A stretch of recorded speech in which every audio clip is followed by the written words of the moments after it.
ginaganap ang Panagbangascapes dito sa Baguio pagpatak ng Pebrero. Kaya naman samahan niyo ako at ating libutin ang iba't ibang mga landscapes dito sa Melvin Jones Burnham Park.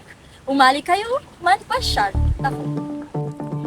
Ang Panagbangascapes Professional Landscaping Competition and Exhibition ay isa lamang sa mga kompetisyon ngayong panagbanga na naglalayong ibida ang mga halaman at bulaklak at syempre ang mga lokal na landscapers ng Baguio City.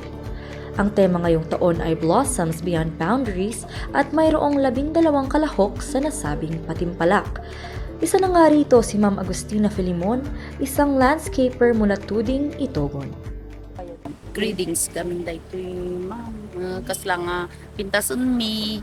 Tapos ang kami nga gikabilti dagiyay kasla nga dagiyay lalandok or natural.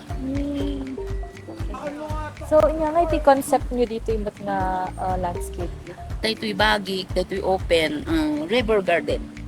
Tapos sunset, the sunset di vertical ko, ay di carpet ko.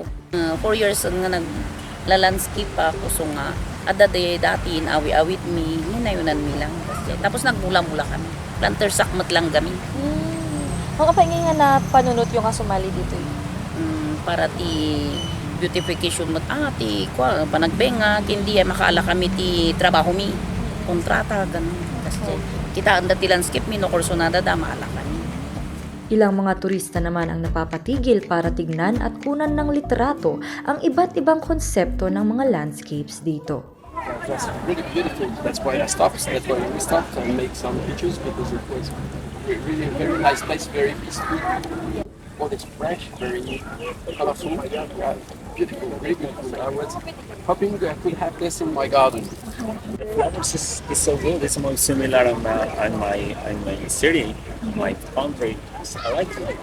Maaaring bisitahin ang mga landscapes dito lamang sa Melvin Jones Football Grounds hanggang sa ikalawa ng Marso 2025. Ito si Blessed Joy Manuel para sa Herald Express.